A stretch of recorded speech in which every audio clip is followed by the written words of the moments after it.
So you've made the decision to buy some physical gold for your investment portfolio. Congratulations. Now, where do you go and how do you get your hands on some? What's reputable and what's a scam? I'm Caesar Meyer with Crown Gold Exchange, and today I'm going to show you how to buy physical gold without getting ripped off. The most obvious answer on where to buy physical gold is to find a local gold dealer. A good local gold dealer should be able to show you a few options for your investment needs. These local dealers could be either coin shops, pawn shops, or cash for gold locations.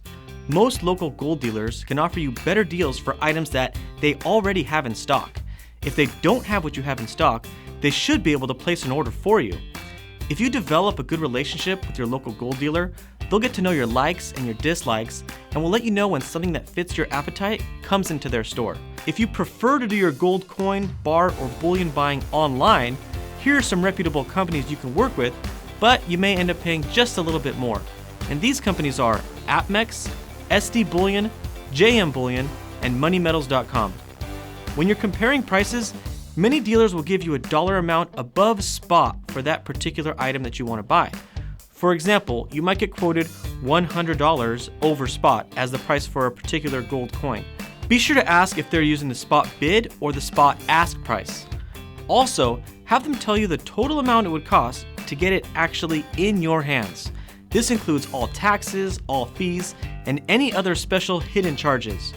Let's run an example comparing two companies with the gold bid price being $1,750 and the gold ask price being $1,755.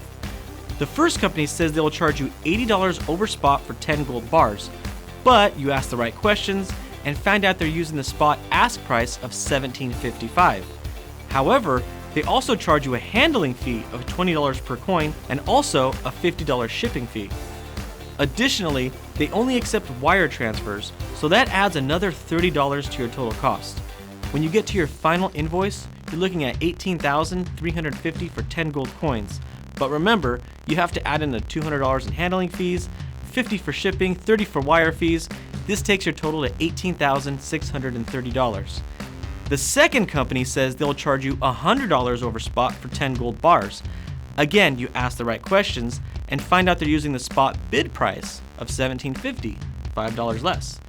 There is no handling fee, shipping fees are waived because of your higher quantity, and they accept ACH payments, which only cost you $5. This brings your total to $18,505. Because you asked the right questions, you found the better deal, even though it sounded like it was going to cost you more at first. Now, I see physical gold offered on sale on other online platforms like Facebook Marketplace, Craigslist, and OfferUp, and the risk from buying on these platforms may outweigh the reward. How do you know the gold they're selling is real?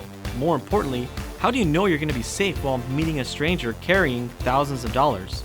If you want to go this route, I would recommend meeting them at a gold dealer location who can verify the authenticity of the gold for you. Be sure to call ahead and make sure your local gold dealer would be okay with that. Now, we offer this service to our community for free, but I can't speak for other dealers. Also, how do you know if the gold you bought is real? Well, really there's two very simple tests to get you on the right track. And you can't rely solely on these two tests, but if they don't pass these, then you can either just send them back or don't buy them in the first place. The first test is to take a powerful magnet to your gold. Gold won't stick to a magnet, so if it sticks, you definitely know that it's fake. The second test is to weigh it on an accurate scale to the nearest hundredth of a gram. Gold bullion is pretty spot on when it comes to its weight. So be sure to do a quick Google search and find out how much your gold should weigh and then compare it to the actual weight. This weight shouldn't be off by more than, let's say, 0.1 grams. If you're weighing your gold in ounces, just remember that troy ounces, OZT, are different than avoirdupois ounces, which is OZ. And to be clear, gold is priced and measured in troy ounces. The true test to know if your gold is real is to take it to a gold dealer and see if they will buy it. If they make you an offer, then at least you know your gold is good. Whatever you do, don't buy your gold on Wish.com or Alibaba.com. It's definitely going to be fake, and come on, I know you're better than that. Lastly, let's talk about sales tax. I know there are already 5 states that don't have any sales tax, but for everyone else, if you spend at least $1,500 on gold coins, bars, or bullion, you don't have to pay any sales tax. Now that you know the ins and outs of how to buy gold, watch our next video titled, "What kind of gold should I buy?" Not only does it talk about what kind of gold you should buy, but also what kind of gold you should avoid and how much you should pay for investment grade gold. If you're ready to buy some physical gold for yourself, or just have more questions, contact us at crowngoldexchange.com. Show us some love by hitting like, commenting, or sharing this video, and until next time, stay golden.